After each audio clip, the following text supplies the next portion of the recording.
जी तो 28 साल का तवील इंतजार, Pakistan cricket team, Australian cricket team, Adelaide का मुकाम और फतह पाकिस्तान की झोली में। मरहूम आमिर लियाकत कहा करते थे, तुक्का लगाओ मुसलमानों। तो आज कोई मुसलमानों का या पाकिस्तान क्रिकेट टीम का तुक्का नहीं लगा, बल्कि उन्होंने पूरे मैच में ऑस्ट्रेलिया के ऊपर ठीक ठाक चढ़ाई करके डोमिनेट किया है। 35 ओवर ऑस्ट्रेलियन क्रिकेट टीम की बैटिंग के और 25 ओवर पाकिस्तानी बैटिंग के, इन 60 ओवर्स में पाकिस्तान ने कंप्लीटली डोमिनेट किया है। और सबसे पहले पाकिस्तानी शायकीन को बहुत ज्यादा मुबारकबाद कि उन्होंने ऑस्ट्रेलिया को उन्हीं के ग्राउंड में शिकस्त दी और ये सीरीज अलाइव कर दी है। 1-1 से ये सीरीज बराबर हो चुकी है। अब आखिरी मैच पाकिस्तान और ऑस्ट्रेलिया का जो है वो संडे को खेला जाएगा और अगर पाकिस्तान वो मैच जीता है तो पाकिस्तान 22 साल के तवील अरसे के बाद ऑस्ट्रेलिया के अंदर कोई सीरीज जीतने में कामयाब होगी। आज कंप्लीटली सेलिब्रेट करेंगे, पूरे मैच को डिस्कस करेंगे, टॉस से लेके और बाबर आजम के छक्के तक हर चीज को डिस्कस करेंगे। कहां कहां पाकिस्तान ने बहुत अच्छी परफॉर्मेंसेस दी और कहां कुछ गुंजाइश जो है वो बचती है कि पाकिस्तान मजीद इंप्रूव भी कर सकता है। As a fan Pakistani cricket team बड़े कम मौके देती है अपने फैंस को सेलिब्रेट करने का, खुश होने का, खुशियां मनाने का। आज गालबन 2 साल के बाद पाकिस्तानी क्रिकेट टीम ने एक ऐसा मौका दिया पाकिस्तानी शायकीन को कि वो भरपूर खुशियां मनाए और हम मनाएंगे, इस जीत को सेलिब्रेट करेंगे। मुझे याद पड़ता है नवंबर 2022 में जब पाकिस्तान ने ऑस्ट्रेलिया में ही न्यूजीलैंड के अगेंस्ट T20 वर्ल्ड कप का सेमीफाइनल जीता था।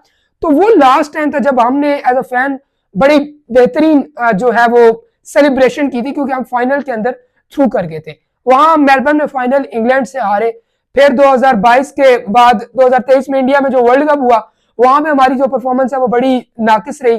अगेन हम बड़े ज्यादा डिप्रेस भी हुए, बड़े मायूस भी हुए, खिलाड़ियों से बड़े नाराज भी हुए, टीम से बड़े नाराज हुए। फिर 2024 में हम एक्सपेक्ट कर रहे थे कि यूएसए में अच्छी परफॉर्मेंस होगी, लेकिन अगेन वहां पे भी पाकिस्तान यूएसए से भी हारा, इंडिया से भी हारा।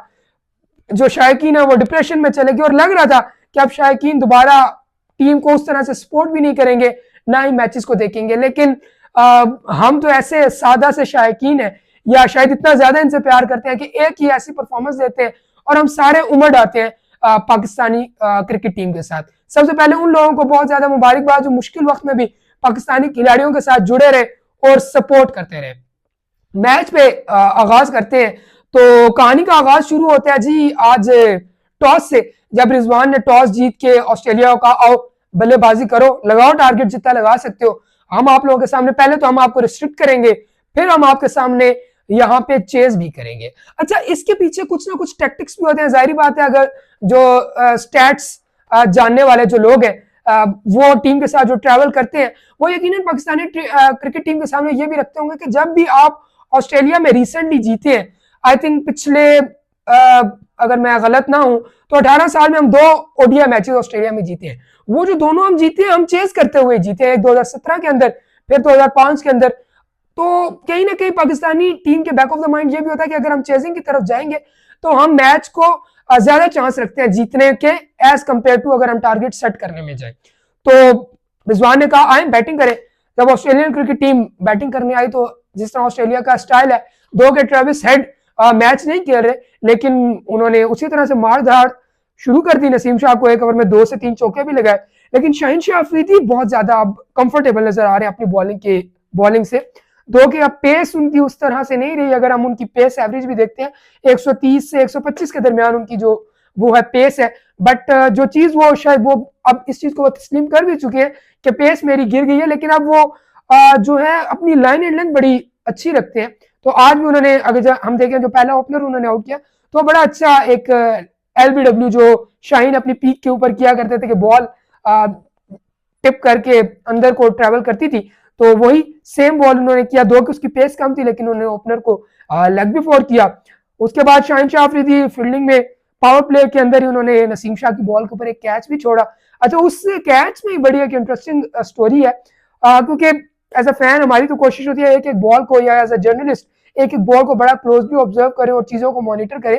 तो जिस बॉल के ऊपर शाहीन शाह अफरीदी ने कैच छोड़ा, ये इत्तेफाक भी हो सकता है, उससे ही पिछली बॉल के ऊपर वो रोप के पार जो है वो अपने एक फैन को ऑटोग्राफ दे रहे थे। उसी असना के अंदर ऑटोग्राफ दे के वो फील्ड के अंदर आए, उसी बॉल के ऊपर नसीम शाह की बॉल के ऊपर उनके पास कैच गया जो कि उनके हाथों जो है वो मिस हुआ, लेकिन अगले ही ओवर में नसीम शाह ने आके दूसरे भी जो ओपनर थे उनकी विकेट ले ली। तो नसीम शाह दूसरे एंड के ऊपर थोड़े रन कदरे शाहीन शाह अफरीदी ज्यादा कंसीड कर रहे थे, लेकिन प्रेशर बना के दोनों ने रखा हुआ था। फिर रिजवान जो कि सीरीज में बड़ी अच्छी बॉलिंग चेंजेस कर रहे हैं और कोशिश कर रहे हैं कि हम जो बल्लेबाज है उनको आउट करें। ये जो हमारे पिछले कुछ असना के अंदर गुजर रहा था ना कि 50 ओवर कंप्लीट करने हैं पाकिस्तान, आप फिंगर टिप्स के ऊपर गिन सकते हैं, बल्कि इसके ऊपर एक अलग वीडियो भी बनाएंगे कि कौन से मैचेस हैं जिसमें हम विनिंग पोजीशन में आके हमने दोनों तरफ से एक हमारे लेफ्ट आर्म फुल टॉसर को हम लगा देते थे, दूसरी राइट आर्म फुल टॉसर को लगा देते थे। आप समझ होंगे मैं किन का जिक्र कर रहा हूं, जिनकी बॉल हर ओवर के अंदर 1 से 2 फुल टॉस जरूर होती थी। दूसरी तरफ से हम लेफ्ट आर्म नो स्पिन को लगा दिया करते थे। फिर दोबारा से जो टीम है वो रिकवर करके हमें फिर आखिरी 10-15 ओवरों में ठीक ठाक पेल के 300-350 पौने 400 लगा देती थी। बहरहाल ये कप्तान के अपने टैक्टिक्स होते हैं, बट मोहम्मद रिजवान ये करें कि वो किल के ऊपर जा रहे हैं कि हमने मारना है, 30-35 ओवर में खत्म करना है। फिर फर्दर चेंजेस हुई, हारिस रऊफ को लाया जिन्होंने एमसीजी के अंदर बड़ी अच्छी बॉलिंग की। आज भी उन्होंने आते साथ जो ऑस्ट्रेलियन मिडल ऑर्डर है उनके ऊपर अटैक करना शुरू कर दिया। दूसरी तरफ से हसनैन जो है उन्होंने स्टीवन स्मिथ को आउट किया। इस तरफ से जो हारिस रऊफ है उन्होंने आके जो आपके बैट्समैन थे लबुशेन वगैरह उनको आउट करना शुरू कर दिया। फिर मैक्सवेल को आउट किया और at the end Haris Rauf जो है वो 5 विकेटें लेके आज के मैच में जो है उन्होंने मैन ऑफ द मैच का अवार्ड भी है वो हासिल किया। उसके अलावा शाहीन शाह अफरीदी वो भी ऑल्टरनेट चेंजेस के ऊपर आए। गालिबन मुझे याद पड़ता है 14वें-15वें ओवर में दोबारा से उनको जो 4 ओवरों का उन्होंने पावर प्ले में कोटा किया, उसके बाद दोबारा से उनको मोहम्मद रिजवान जो है वो लेके आए और वहां पे भी उन्होंने आउट वगैरह किए।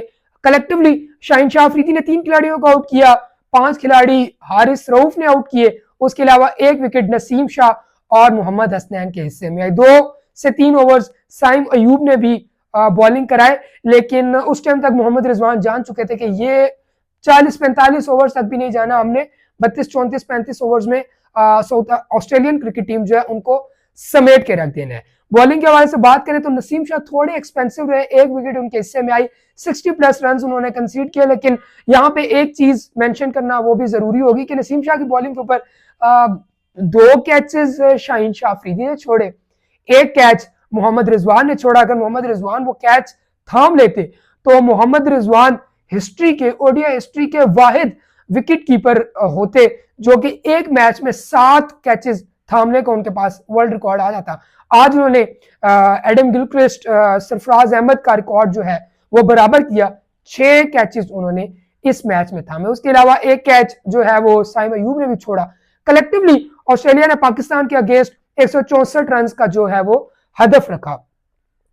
एज अ फैन हम तवक्को कर रहे थे कि थोड़ा सा पाकिस्तान जिस तरह ट्रबल करता है या थोड़ा सा जो है वो कहीं ना कहीं लैग कर जाता है या कॉन्फिडेंस लूज करता है या कोलैप्स करता है, तो कोई इस तरह की चीज ना हो। 2 के कदरे ऑस्ट्रेलिया ने इनिशियल ओवर्स में बड़ी अच्छी बॉलिंग की, लाइक इस तरह से लग रहा था कि बस बैट बड़ी मुश्किल से मिस हो रहा था अब्दुल्ला शफीक का भी और साइम अयूब का। लेकिन जैसे ही पावर प्ले खत्म हुआ, पाकिस्तान ने गालिबन 41 रन बनाए बगैर किसी नुकसान के पावर प्ले में।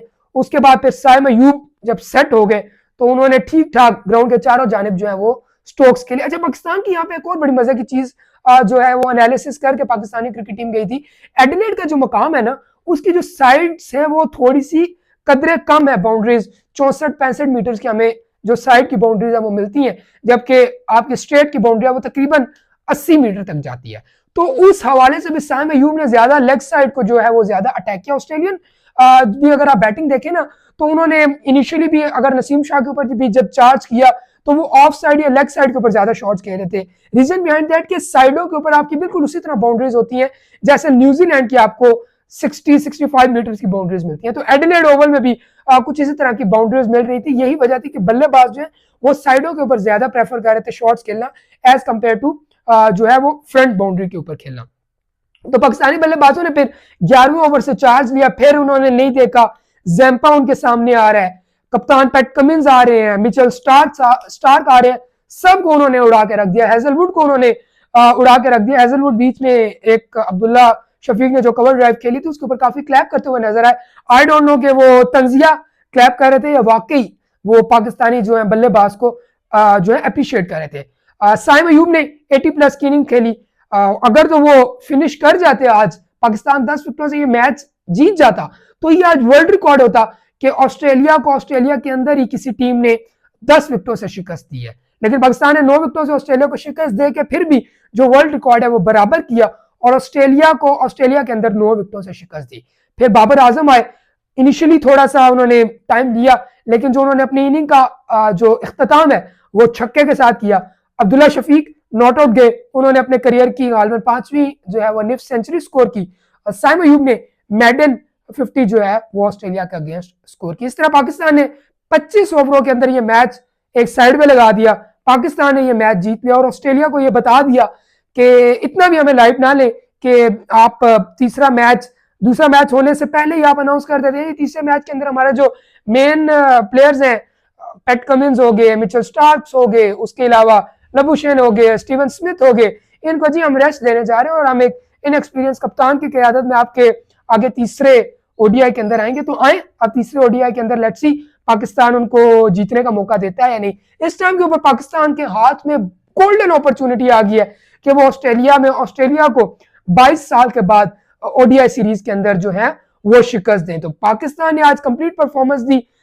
एज अ फैन बहुत ज्यादा हम इंजॉय कर रहे हैं और मुस्कुराहटें पाकिस्तानी फैंस के चेहरों के ऊपर आई और क्यों ना आए, ऐसी कंप्लीट परफॉर्मेंस जो है वो कम ही देखने को मिलती है। इधर पाकिस्तानी जो क्रिकेट टीम है वो अपना मैच लगा के बैठी हुई थी और कमेंट्री बॉक्स में वसीम अकरम जो है उन्होंने एक अपनी जो है वो मैदान लगाया हुआ था, उन्होंने भी अपने गिर्द जो 4-5 लोग जमा किए थे उनको किस्से सुना रहे थे। खैर उसके ऊपर भी एक अलहदा वीडियो लेके आएंगे, बल्कि अगली वीडियो उसी के ऊपर बनाते हैं कि वसीम अकरम किस तरह से कमेंट्री बॉक्स के अंदर एक अपना उन्होंने मजाक भी लगाया होता, साथ साथ क्रिकेट भी डिस्कस कर रहे होते, लेकिन साथ साथ कुछ इररिलेवेंट चीजों को भी वो लेके चल रहे होते। उसके हवाले से बात होगी अगली वीडियो के अंदर। तब तक हमारे साथ जुड़े रहिएगा। अपने मेजबान ज़ुहैब गोंदल को दीजिए इजाजत। अल्लाह ने के बाद।